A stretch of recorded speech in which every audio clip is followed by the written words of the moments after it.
शपथ घेतली। राष्ट्रपती भवनात झालेल्या सोहळ्यात राष्ट्रपती द्रौपदी मुर्मू यांनी त्यांना पदाची शपथ दिली। यावेळी उपराष्ट्रपती सी.पी. राधाकृष्णन, पंतप्रधान नरेंद्र मोदी, लोकसभा अध्यक्ष ओम बिर्ला, केंद्रीय मंत्री, निवृत्त सरन्यायाधीश न्यायमूर्ती भूषण गवई उपस्थित होते। न्यायमूर्ती सूर्यकांत पुढील 15 महिने देशाचे सरन्यायाधीश म्हणून काम पाहतील आणि वयाची 65 वर्ष पूर्ण झाल्यानंतर 9 फेब्रुवारी 2027ला ते निवृत्त होतील। सर्वोच्च न्यायालयाचे न्यायाधीश म्हणून कलम 370 रद्द करणं तसंच अभिव्यक्ती स्वातंत्र्य आणि नागरिकत्व हक्कांवरील प्रकरणं, बिहारमधील मतदार याद्यांचं विशेष सखोल पुनरीक्षणासंदर्भात प्रकरणांच्या सुनावणीत त्यांचा सहभाग होता। सर्वोच्च न्यायालय बार असोसिएशनसह बार असोसिएशनमधील 1/3 जागा महिलांसाठी आरक्षित करण्यातही त्यांनी योगदान दिलं।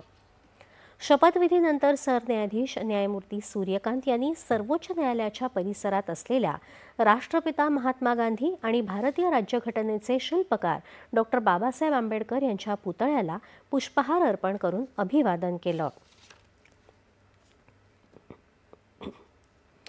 माहे